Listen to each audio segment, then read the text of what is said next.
आकाशवाणी मध्य प्रदेश से प्रस्तुत हैं प्रादेशिक समाचार।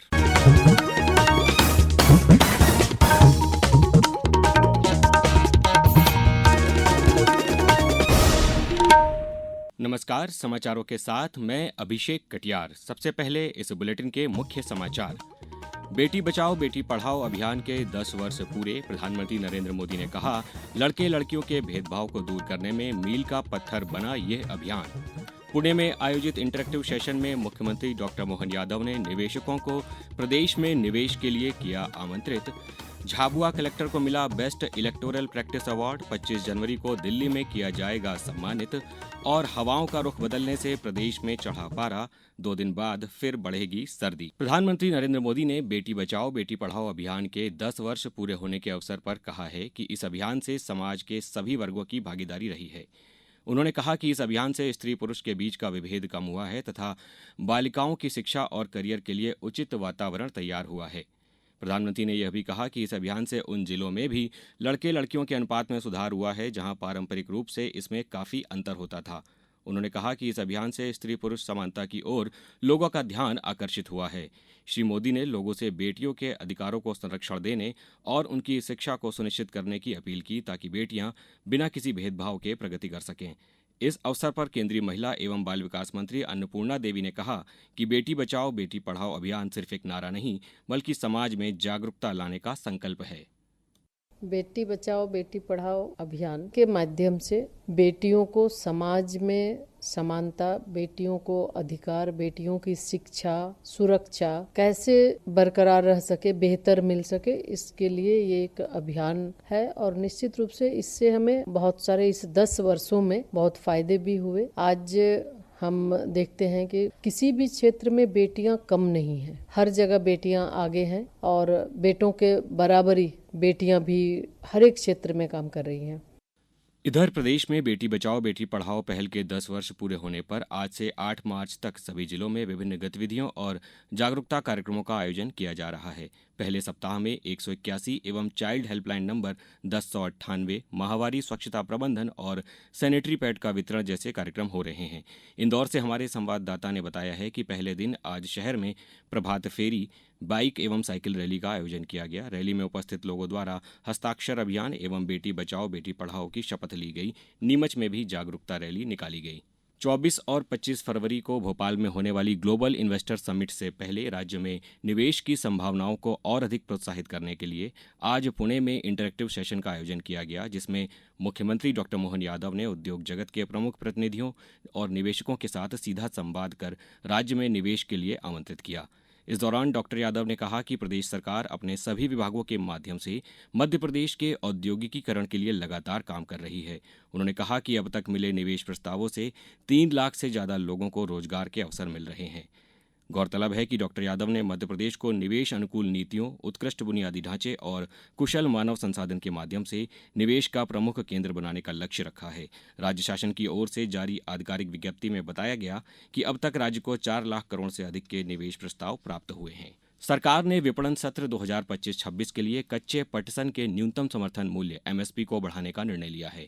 केंद्रीय वाणिज्य और उद्योग मंत्री पीयूष गोयल ने आज नई दिल्ली में कैबिनेट फैसलों के बारे में मीडिया को जानकारी देते हुए बताया कि कच्चे पटसन के लिए प्रति क्विंटल 5,650 रुपये का एमएसपी प्रदान किया जाएगा, जो कि पिछले विपणन सत्र 2024-25 की तुलना में 315 रुपये अधिक है। उन्होंने कहा कि इससे पूर्वोत्तर क्षेत्र के 40 लाख परिवारों को मदद मिलेगी जो कच्चे पटसन के उत्पादन में लगे हुए हैं। प्रदेश में समर्थन मूल्य पर गेहूं उपार्जन के लिए पंजीयन कार्य शुरू कर दिया गया है। पंजीयन की अंतिम तिथि 31 मार्च 2025 है। किसान इस बार ऐप के माध्यम से घर बैठे पंजीयन कर सकेंगे। पंजीयन के लिए ग्राम पंचायत, जनपद पंचायत एवं तहसील कार्यालयों में स्थापित सुविधा केंद्रों पर निःशुल्क पंजीयन की व्यवस्था की गई है। इंदौर से हमारे संवाददाता ने बताया है कि जिले में भी 20 जनवरी से पंजीयन प्रक्रिया शुरू हो गई है। अब समाचारों में वक्त है एक ब्रेक का। ये समाचार आप आकाशवाणी मध्य प्रदेश से सुन रहे हैं।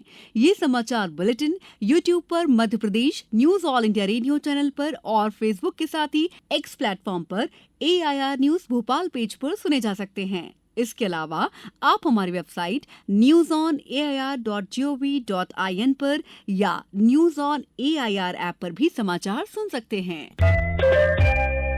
समाचारों में एक बार फिर आपका स्वागत है। भारत निर्वाचन आयोग ने झाबुआ कलेक्टर और जिला निर्वाचन अधिकारी नेहा मीना को बेस्ट इलेक्टोरल प्रैक्टिस अवार्ड 2024-25 से सम्मानित करने के लिए चुना है। यह प्रतिष्ठित अवार्ड उन्हें उनकी बेहतरीन कार्यशैली और निर्वाचन प्रक्रिया के प्रति प्रतिबद्धता के कारण मिला है। उन्हें 25 जनवरी को दिल्ली में आयोजित 15वें राष्ट्रीय मतदाता दिवस कार्यक्रम में सम्मानित किया जाएगा।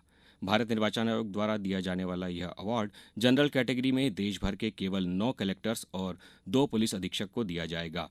मध्य प्रदेश से इकलौती कलेक्टर नेहा मीना का नाम इस सूची में शामिल किया गया है।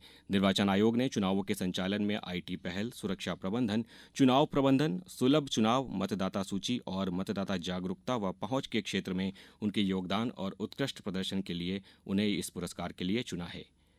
भोपाल के नर्मदापुरम मार्ग पर सुचारू आवागमन के लिए मिसरोद बीआरटीएस कॉरिडोर से सीआरआरआई एम्प्री से रत्नागिरी तिराहा तक एलिवेटेड कॉरिडोर का निर्माण शीघ्र किया जाएगा। केंद्रीय सड़क परिवहन एवं राजमार्ग मंत्री नितिन गडकरी ने राज्य मंत्री कृष्णा गौर द्वारा भेंट करने के बाद संबंधित अधिकारियों को इस आशय के निर्देश दिए। श्रीमती गौर ने आज नई दिल्ली में श्री गडकरी से भेंट कर कॉरिडोर के निर्माण में हो रहे विलंब की जानकारी से अवगत कराया था। मां नर्मदा जयंती के अवसर पर अनूपपुर जिले के अमरकंटक में 3 फरवरी से 5 फरवरी तक नर्मदा महोत्सव का आयोजन किया जाएगा। इस संबंध में कलेक्टर हर्षल पंचोली ने जानकारी देते हुए बताया कि जिले में नर्मदा जयंती धूमधाम से मनाई जाएगी। नर्मदा जयंती के अवसर पर अमरकंटक में 3 फरवरी से 5 फरवरी के बीच एक भव्य कार्यक्रम का आयोजन किया जा रहा है। अनूपपुर जिले की सांस्कृतिक धरोहर एवं धार्मिक आस्था को बढ़ावा देने के लिए लोकल कलाकारों को प्रोत्साहन देने के लिए ये आयोजन किया जा रहा है। आयोजन के दौरान सांस्कृतिक कार्यक्रमों में जो हमारे क्षेत्र के जो कलाकार है उन्हें बढ़ावा देने के लिए हम लोग अलग अलग क्षेत्र, अनूपपुर जिले के अलग अलग क्षेत्र से गायक, नर्तक दल एवं सभी को आमंत्रित करके लगातार सांस्कृतिक कार्यक्रम आयोजित कर रहे हैं। प्रति दिवस शाम को रामघाट दक्षिण तट पर आयोजित महाआरती में मुख्य रूप से मां नर्मदा जी की आरती एवं उससे संबंधित समस्त धार्मिक आयोजन किए जाएंगे। हवाओं का रुख बदलने से प्रदेश में दिन की ठंड गायब हो गई है। ज्यादातर शहरों में पारा 25 डिग्री के पार रहा और दिन में तेज धूप भी रही। हालांकि रात में ठंड का असर है। भोपाल, मंडला, पचमढ़ी, राजगढ़, उमरिया और नौगांव जैसे शहरों में रात का पारा 10 डिग्री से नीचे ही चल रहा है। नर्मदापुरम से हमारे संवाददाता ने बताया कि हवाओं की रफ्तार कम होने से सर्दी से लोगों को राहत मिली है। दिन और रात के दोनों के तापमान में बढ़ोतरी दर्ज की जा रही है।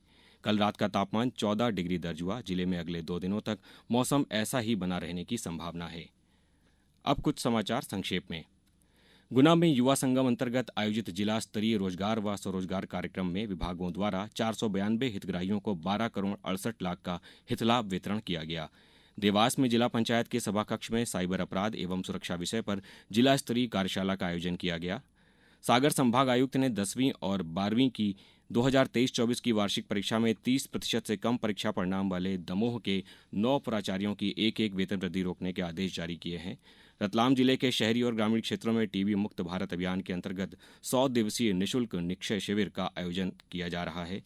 आनंद उत्सव के अंतर्गत आगरमालवा जिले के ग्राम मदकोटा में आज आयोजित हुई प्रतियोगिताओं में गांव के युवा और बुजुर्गों ने खेलकूद प्रतियोगिताओं में भाग लेकर अपनी प्रतिभा दिखाई। कटनी के बड़वारा में महात्मा गांधी राष्ट्रीय रोजगार गारंटी योजना में प्रगति लाने के लिए बैठक का आयोजन किया गया और शिवपुरी जिले में 25 जनवरी को मतदाताओं को जागरूक करने के लिए राष्ट्रीय मतदाता दिवस का आयोजन किया जाएगा। अंत में मुख्य समाचार एक बार फिर। बेटी बचाओ बेटी पढ़ाओ अभियान के 10 वर्ष पूरे। प्रधानमंत्री नरेंद्र मोदी ने कहा, लड़के लड़कियों के भेदभाव को दूर करने में मील का पत्थर बना ये अभियान। पुणे में आयोजित इंटरेक्टिव सेशन में मुख्यमंत्री डॉक्टर मोहन यादव ने निवेशकों को प्रदेश में निवेश के लिए किया आमंत्रित। झाबुआ कलेक्टर को मिला बेस्ट इलेक्टोरल प्रैक्टिस अवार्ड। 25 जनवरी को दिल्ली में किया जाएगा सम्मानित। और हवाओं का रुख बदलने से प्रदेश में चढ़ा पारा, 2 दिन बाद फिर बढ़ेगी सर्दी। इस बुलेटिन में इतना ही। नमस्कार।